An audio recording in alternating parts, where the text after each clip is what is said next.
আসসালামু আলাইকুম গাইস, দেখুন শক্তির তাণ্ডবে এত পরিমাণ পানি হয়েছে যে আমাদের ঘরের মধ্যে পানি ঢুকে গেছে।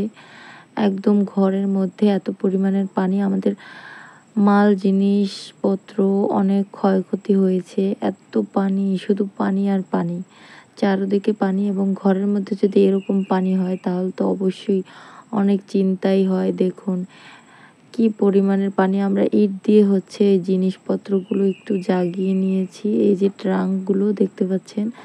তারপরও পানির চাপ কমছে না, পানি উঠতেই আছে উঠতেই আছে।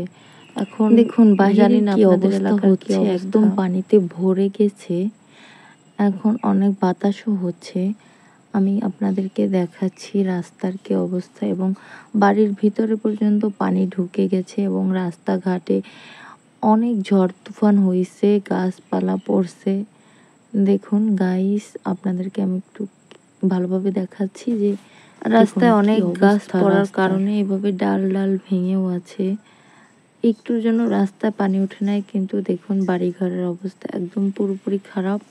এই অবস্থার মধ্য দিয়ে কারেন্ট তো নেই একদমই। আপনাদের এলাকার মনে হচ্ছে ঝড় বৃষ্টি যেন সব এখানেই হয়েছে, এখানটাতেই সব ঝড় বৃষ্টি।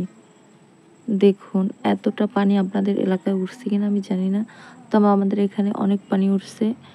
এমন কি পানি ঘরের মধ্যেও উঠছে। এই ঝড়ের নাম নাকি শক্তি, আসলে অনেক শক্তি।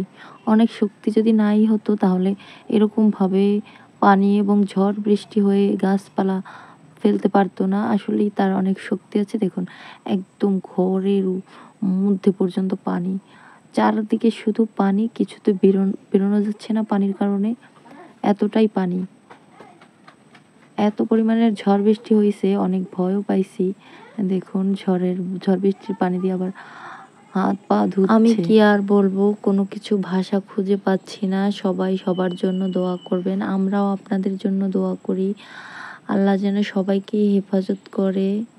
শুধু এটাই নয়, আমাদের রান্নার চুলাতেও অনেক পানি উঠছে। আমরা এখন ইট দিয়ে রান্না করব। চলুন আপনাদেরকেও একটু দেখাই।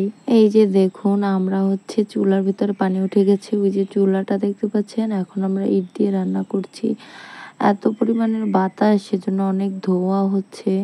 দেখতেই পারতেছেন যে কি কষ্ট হচ্ছে। এখন আমাদের অনেক কষ্ট করে চুলাটা জ্বালানো হচ্ছে। আর কি পরিমাণ বাতাস হচ্ছে সেটা তো আপনারাই আন্দাজ করতে পারতেছেন আমাদের চুলার অবস্থা দেখে। সবশেষে একটা কথাই বলতে চাই যে আপনারা বেশি বেশি দোয়া পড়ুন এবং তওবা করুন। আর আমাদের জন্য আপনারা দোয়া করবেন, আপনাদের জন্য আমাদের দোয়া রইল। আল্লাহ হাফেজ।